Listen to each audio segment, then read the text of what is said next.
Hi friends, welcome back to the Reshma Gowda vlogs. ನಾನು ರೇಷ್ಮಾ, ನಾನು ಚೆನ್ನಾಗಿದ್ದೀನಿ. ನೀವು ಕೂಡ ಚೆನ್ನಾಗಿದ್ದೀರಾ ಅಂತ ಅನ್ಕೋತೀನಿ.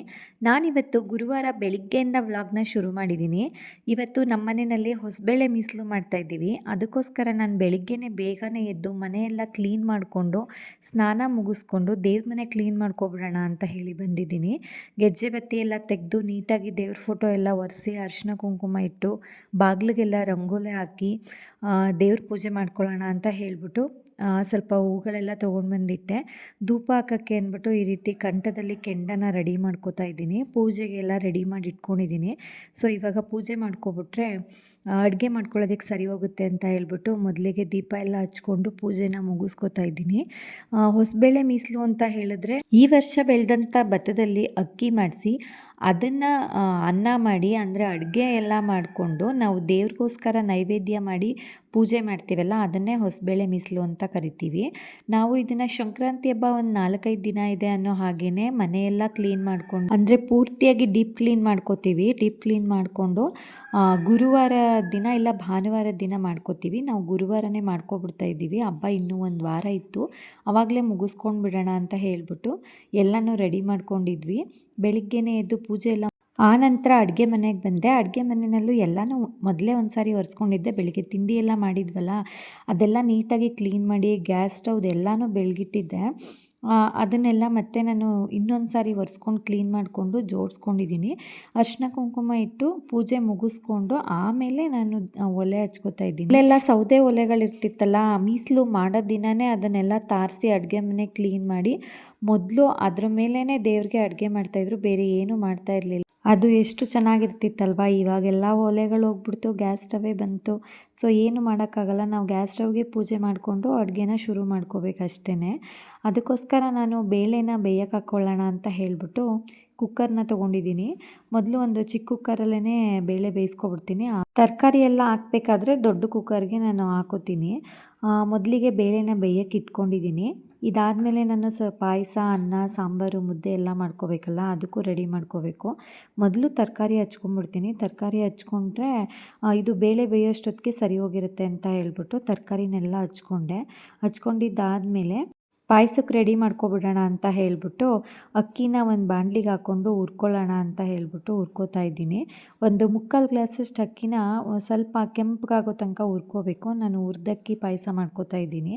ಸಾಮಾನ್ಯ ಮೀಸಲು ಅಂತಂದರೆ ನಾವೆಲ್ಲರೂ ಮಾಡೋದೇ ಹುರ್ದಕ್ಕಿ ಪಾಯಸ. ಸೊ ಅಕ್ಕಿನ ಹುರ್ಕೊಂಡಿದ್ದಾಯಿತು. ಅಪ್ಪ ಸ್ವಲ್ಪ ಕಾಯೆಲ್ಲ ತುರ್ಕೊಟ್ರು. ಕೆಲಸಗಳು ಜಾಸ್ತಿ ಇದ್ದಾಗ ಸ್ವಲ್ಪ ಹೆಲ್ಪ್ ಮಾಡಿಕೊಡ್ತಾರೆ. ಒಂದೂವರೆ ಸೇರಷ್ಟು ಅಕ್ಕಿನ ಕುಕ್ಕರಲ್ಲೇ ಕೂಗಿಸ್ಕೊಬಿಡ್ತಿದ್ದೀನಿ. ನಾನು ಯಾವಾಗಲೂ ಬಸ್ಕೋತಿದ್ದೆ, ಬಟ್ ಕೆಲಸ ಜಾಸ್ತಿ ಇದೆ, ಅವರು ದೇವ್ರು ತೊಗೊಂಡು ಬಂದುಬಿಡ್ತಾರೆ ಅಂತ ಹೇಳಿದ್ರು, ಇನ್ನು ಲೇಟಾಗಿಬಿಡುತ್ತೆ ಅಂದ್ಬಿಟ್ಟು ಕುಕ್ಕರಲ್ಲೇ ಇಟ್ಕೊಂಡಿದ್ದೀನಿ. ಹಾಗೆ ಬೇಳೆ ಮತ್ತು ಟೊಮೊಟೊ ಬೇಯಕ್ಕೆ ಹಾಕಿದ್ನಲ್ಲ, ಅದು ಕೂಡ ಬೆಂದಿದೆ. ಟೊಮೊಟೊನ ಎತ್ತಿಟ್ಕೊಂಡು ಬೇಳೆಗೆ ತರಕಾರಿ ಎಲ್ಲ ಹಾಕ್ಕೊಂಡು ರೆಡಿ ಮಾಡ್ಕೋತಾ ಇದ್ದೀನಿ. ಹಾಗೆ ತರಕಾರಿ ಎಲ್ಲ ಕುದಿದ್ನೆಲ್ಲ ಮಿಕ್ಸ್ ಮಾಡಿದ್ದಾಯಿತು.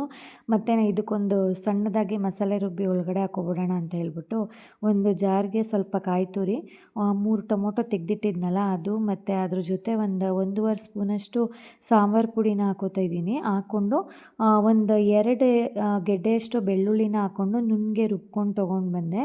ನಾನು ತರಕಾರಿ ಎಲ್ಲ ಬೇಯಕ್ಕೆ ಹಾಕಿದ್ನಲ್ಲ, ಅದರೊಳಗಡೆ ಇದನ್ನು ಸೇರಿಸ್ಕೊಂಡು ನೀಟಾಗಿ ಮಿಕ್ಸ್ ಕೊಟ್ಬಿಟ್ಟು ಇದಕ್ಕೆ ಸ್ವಲ್ಪ ರುಚಿಗೆ ತಕ್ಕಷ್ಟು ಉಪ್ಪನ್ನ ಸೇರಿಸಿ, ಸ್ವಲ್ಪ ಹುಣಸೆಹಣ್ಣನ್ನ ಮೊದಲೇ ನೆನೆಸ್ಕೊಂಡಿದ್ದೆ, ಅದನ್ನು ಹುಳಿ ಬಿಟ್ಬಿಟ್ಟು ಕುಕ್ಕರ್ ಕ್ಯಾಪ್ ಹಾಕ್ಬಿಟ್ರೆ ಇದು ರೆಡಿಯಾಗಿರುತ್ತೆ. ಇದಕ್ಕೆ ಆಮೇಲೆ ಒಂದು ಒಗ್ಗರಣೆ ಕೊಟ್ಕೊಳ್ಳೋದು ಅಷ್ಟೇ. ಇದು ಸಾಂಬಾರೆಲ್ಲ ರೆಡಿ ಮಾಡಿಟ್ಬಿಟ್ಟು ಒಂದು ಕಡೆ ಅನ್ನ ಕೂಡ ಇಟ್ಟಿದ್ನಲ್ಲ, ಅನ್ನನೂ ರೆಡಿ ಆಯಿತು. ಹಾಗೆ ಪಾಯಸಕ್ಕೆ ಇಟ್ಕೊಂಬಿಡೋಣ ಅಂತ ಒಂದು ಪಾತ್ರೆಯಲ್ಲಿ ನೀರನ್ನ ಹಾಕ್ಕೊಂಡು ಒಂದು ಅಚ್ಚಷ್ಟು ಬೆಲ್ಲ ಸೇರಿಸ್ಕೊತಾ ಇದ್ದೀನಿ. ಬೆಲ್ಲ ಎಲ್ಲ ಕರ್ಗದ ಮೇಲೆ ಇದಕ್ಕೆ ಕಾಯಿನ ರುಬ್ಬಿ ಹಾಕೋಬೇಕು. ಕಾಯಿ ಮತ್ತು ಅದ್ರ ಜೊತೆ ನಾನು ಅಕ್ಕಿನ ಹುರಿದು ನೆನೆಸಿದ್ನಲ್ಲ ಅದು, ಮತ್ತು ಒಂದು 3 ಏಲಕ್ಕಿನ ಹಾಕ್ಕೊಂಡು ನೀರು ಹಾಕ್ಕೊಂಡು ನುಣ್ಣಗೆ ರುಬ್ಕೋಬೇಕು. ಅಷ್ಟೊತ್ತಿಗೆ ಬೆಲ್ಲ ಕರಗಿತ್ತು. ಬೆಲ್ಲದಲ್ಲಿ ಏನಾದರೂ ಗಲೀಜಿರುತ್ತೆ ಅಂತ ಹೇಳ್ಬಿಟ್ಟು ಒಂದು ಪಾತ್ರೆಗೆ ಅದನ್ನು ಸೋಸ್ಕೋತಾ ಇದ್ದೀನಿ. ಸ್ವಲ್ಪ ಗಲೀಜಾಗಿ ಗಲೀಜೆಲ್ಲ ಬಂತು ಅದನ್ನೆಲ್ಲ ತೆಗೆದ್ಬಿಟ್ಟು ಮತ್ತೆ ಅದೇ ಪಾತ್ರೆಯಲ್ಲಿ ಬೆಲ್ಲದ ನೀರು ಹಾಕ್ಕೊಂಡು ಅದಕ್ಕೆ ನಾನು ರುಬ್ಬಿಟ್ಕೊಂಡಿದ್ನಲ್ಲ ಕಾಯಿ ಮತ್ತು ಅಕ್ಕಿ ಅದನ್ನು ಸೇರಿಸ್ಬಿಟ್ಟು ಅದಕ್ಕೆ ಸ್ವಲ್ಪ ಶಾವಿಗೆನ ಬಿಸಿ ಮಾಡಿ ಸೇರಿಸ್ಕೊತಿದ್ದೀನಿ. ಬರೀ ತೆಳುವಾಗಿ ಪಾಯಸ ಆಗಿಬಿಡುತ್ತಲ್ಲ, ಒಂದು ಸ್ವಲ್ಪ ಶಾವಿಗೆ ಸೇರಿಸ್ಕೊಳ್ಳೋಣ ಅಂತ ಹೇಳ್ಬಿಟ್ಟು ಶಾವಿಗೆ ಮತ್ತು ಸ್ವಲ್ಪ ಗೋಡಂಬಿ ದ್ರಾಕ್ಷಿ ಕೂಡ ಹಾಕ್ಕೊಂಡೆ. ಎಲ್ಲನೂ ಸೇರಿಸ್ಬಿಟ್ಟು ಒಂದು 5 ನಿಮಿಷ ಅದನ್ನು ಕುದಿ ಬರಿಸಿ ಅದನ್ನು ಮುಚ್ಚಿಟ್ಬಿಟ್ರೆ ಪಾಯಸ ರೆಡಿ ಇರುತ್ತೆ. ಹಾಗೆ ಅಡುಗೆ ಕೆಲಸ ಒಂದು 3/4 ಭಾಗ ಮುಗ್ದಿತ್ತಲ್ಲ, ದೇವ್ರು ಬರುವಷ್ಟೊತ್ತಿಗೆ ಆ ಜಾಗ ಎಲ್ಲ ರೆಡಿ ಮಾಡ್ಕೊಬಿಡೋಣ ಅಂತ ಹೇಳ್ಬಿಟ್ಟು ಮೊದಲಿಗೆ ಅದನ್ನು ಸ್ವಲ್ಪ ಇನ್ನೊಂದು ಬಟ್ಟೆ ತೊಗೊಂಡು ಒರೆಸ್ಕೊಂಡೆ. ಯಾಕಂದರೆ ಸ್ವಲ್ಪ ತಿರ್ಗಾಡಿರ್ತೀವಲ್ವ ನಾವು ಒರೆಸಾದ್ಮೇಲೂ, ಮತ್ತು ಇನ್ನೊಂದು ಸರ್ತಿ ಒರೆಸ್ಕೊಂಡು ಅದಕ್ಕೆ ಒಂದು ಮಣೆ ಇಟ್ಟೆ ದೇವ್ರು ಕೂರಿಸೋದಕ್ಕೆ ಅಂತ ಹೇಳ್ಬಿಟ್ಟು ಅದ್ರ ಮೇಲೆ ಒಂದು ಮಡಿಯಾಗಿರೋ ಬಿಳಿ ಬಟ್ಟೆನ ಹಾಸಿ ಸ್ವಲ್ಪ ಅಕ್ಕಿನ ಹಾಕೋತಾ ಇದ್ದೀನಿ. ಅಂದರೆ ಧಾನ್ಯದ ಮೇಲೆ ದೇವ್ರನ್ನ ಕೂರಿಸ್ಬೇಕು ಅನ್ನೋ ಕಾರಣಕ್ಕೆ. ಮುಂದೆ ಬಾಳೆ ಎಲ್ಲ ಇಟ್ಕೊಂಡು ಪೂಜೆ ಸಾಮಾನುಗಳು, ಬಾಳೆಹಣ್ಣು, ಗಂಧದ ಕಡ್ಡಿ, ಕರ್ಪೂರ, ತೆಂಗಿನಕಾಯಿ ಎಲ್ಲನೂ ಜೋಡಿಸಿ ಇಟ್ಕೊಬಿಟ್ಟಿದ್ದೀನಿ. ಅವ್ರು ಬರುವಷ್ಟೊತ್ತಿಗೆ ರೆಡಿ ಇದ್ದರೆ ಸರಿ ಹೋಗುತ್ತೆ ಅಂತ ಹೇಳ್ಬಿಟ್ಟು. ಹಾಗೆ ಎಲ್ಲ ಅಡುಗೆ ಆಗಿತ್ತಲ್ಲ, ಮುದ್ದೆ ಒಂದು ಮಾಡ್ಕೋಬೇಕಿತ್ತು. ಮುದ್ದೆ ಕೂಡ ಮಾಡಿಕೊಂಡೆ. ಒಂದು 6 ಮುದ್ದೆನ ಮಾಡ್ಕೋತಾ ಇದ್ದೀನಿ. ಹಾಗೆ ಸಾಂಬಾರಿಗೊಂದಕ್ಕೆ ಒಗ್ಗರಣೆ ಕೊಟ್ಟಿರಲಿಲ್ವಲ್ಲ, ಒಗ್ಗರಣೆನೂ ಕೊಟ್ಟಿದ್ದಾಯಿತು. ಸೊ ಇಲ್ಲಿಗೆ ಸಾಂಬಾರು ರೆಡಿ ಆಯಿತು. ಸಾಂಬಾರನ್ನೆಲ್ಲ ರೆಡಿ ಮಾಡಿ ಇಟ್ಬಿಟ್ಟು ಅಷ್ಟೊತ್ತಿಗೆ ಮುದ್ದೆ ಕೂಡ ಬೆಂದಿತ್ತು. ಅದನ್ನು ಎಲ್ಲ ಮುದ್ದೆ ಕಟ್ಬಿಟ್ಟು ಹಾಟ್ ಬಾಕ್ಸಲ್ಲಿ ಹಾಕಿದೆ. ಯಾಕೆಂದರೆ ತಣ್ಣಗಾಗ್ಬಿಟ್ರೆ ಚೆನ್ನಾಗಿರಲ್ಲ ಅಂತ ಹೇಳ್ಬಿಟ್ಟು ಹಾಟ್ ಬಾಕ್ಸಲ್ಲೇ ಇಟ್ಬಿಟ್ಟು. ಹಾಗೆ ಅನ್ನ ಕೂಡ ರೆಡಿಯಾಗಿದೆ ನೋಡಿ. ಅನ್ನ, ಮುದ್ದೆ, ಪಾಯಸ, ಸಾಂಬಾರು ಎಲ್ಲನೂ ರೆಡಿ ಮಾಡಿಟ್ಬಿಟ್ಟು ಪೂಜೆಗೂ ರೆಡಿ ಮಾಡಿಟ್ಬಿಟ್ಟು ಅವ್ರು ಬರೋದನ್ನೇ ಕಾಯ್ತಾ ಇದ್ವಿ. ಇನ್ನೇನು ಸ್ವಲ್ಪ ಹೊತ್ತಲ್ಲಿ ಬರ್ತಾರೆ ಅಂದ್ಬಿಟ್ಟು ಅಮ್ಮ ಹೋಗಿದ್ರು ಅವ್ರನ್ನ ಕರ್ಕೊಂಡು ಬರೋದಕ್ಕೆ ಅಂತ ಹೇಳ್ಬಿಟ್ಟು. ಅವ್ರು ಬರುವಷ್ಟೊತ್ತಿಗೆ ಒಂದು ಚೊಂಬಲ್ಲಿ ನೀರಿಟ್ಕೊಂಡು ಈಚೆ ಕಡೆ ವೆಯ್ಟ್ ಮಾಡ್ತಿರ್ಬೇಕು. ಬಂದಿದ ತಕ್ಷಣ ಅವ್ರ ಕಾಲು ತೊಳ್ದು ಒಳಗಡೆ ಕರ್ಕೊಂಡು ಬರಬೇಕು. ಸೊ ಅವ್ರು ಬಂದರು. ಬಂದಿದ್ದಾಯಿತು. ದೇವರೆಲ್ಲನೂ ನಾವು ರೆಡಿ ಮಾಡಿಟ್ಟಿದ್ದ ಜಾಗದಲ್ಲಿ ಇಟ್ಟು ಪೂಜೆಗೆಲ್ಲ ರೆಡಿ ಮಾಡ್ಕೋತಿದ್ದಾರೆ. ಅವರು ಮೊದಲೇ ಪಾತ್ರೆಯಲ್ಲಿ ಬೇರೆ ಮನೆಯಿಂದ ಅವರು ತುಂಬಿಟ್ಟಿರ್ತಾರಲ್ಲ ಪ್ರಸಾದ ಎಲ್ಲ ತಂದಿರ್ತಾರೆ. ಅದನ್ನು ನಮ್ಮ ಮನೆಗೆ ಒಂದು ಪಾತ್ರೆಗೆ ಹೆಚ್ಚಿಸ್ಕೊಡ್ತಾರೆ. ನಾನೊಂದು ಪಾತ್ರೆ ಕೊಟ್ಟೆ, ಅವರು ಅದನ್ನೆಲ್ಲ ನೀಟಾಗಿ ಹಾಕ್ಕೊಟ್ರು. ಅದನ್ನೆಲ್ಲ ತೆಗೆದಿಟ್ಬಿಟ್ಟು ನಾನು ಪಾತ್ರೆಗೆ ಏನು ಬಡಿಸ್ಬೇಕೋ ಅದನ್ನೆಲ್ಲ ರೆಡಿ ಮಾಡ್ಕೊಂಡಿದ್ದೆ. ಮೊದಲಿಗೆ ಪಾತ್ರೆಗೆ ಫಸ್ಟು ರುಚಿ ಹಾಕಬೇಕು. ದಪ್ಪ ರುಚಿನ 2 ಪಾತ್ರೆಗೆ ಮತ್ತು ಮುಂದೆಗಡೆ ನಾವು ಎಲೆ ಇಟ್ಟಿರ್ತೀವಲ್ಲ ಅಲ್ಲಿಗೆ 2ಕ್ಕೂ ಹಾಕ್ಕೊಂಡೆ. ಅದಾದಮೇಲೆ ಪಾತ್ರೆ ಒಳಗಡೆ ಒಂದು ಮುದ್ದೆನ ಇಟ್ಕೊಂಡು ಅದಕ್ಕೆ ಅನ್ನ ಬಡಿಸ್ಕೋಬೇಕು.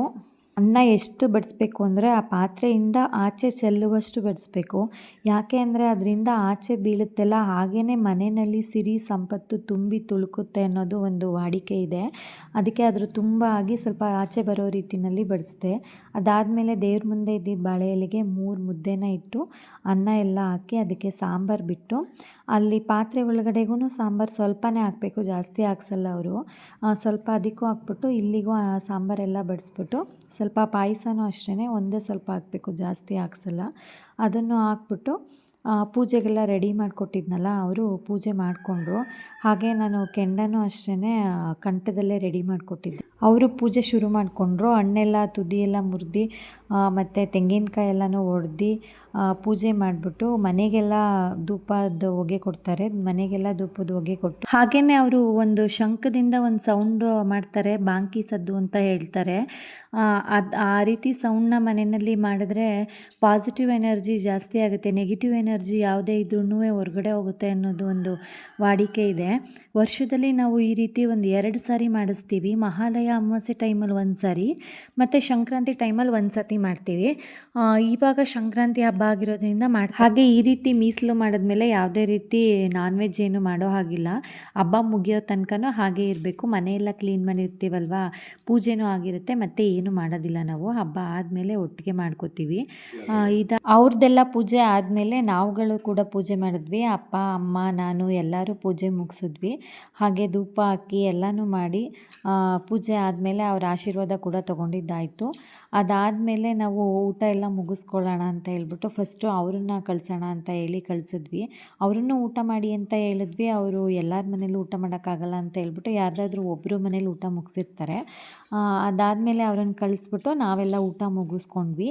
ಇದಾಗಿತ್ತು ಇವತ್ತಿನ ವ್ಲಾಗ್. ಇಷ್ಟ ಆದರೆ ಲೈಕ್ ಮಾಡಿ, ಶೇರ್ ಮಾಡಿ, ಸಬ್ಸ್ಕ್ರೈಬ್ ಮಾಡೋದನ್ನು ಮರಿಬೇಡಿ. Thank you all.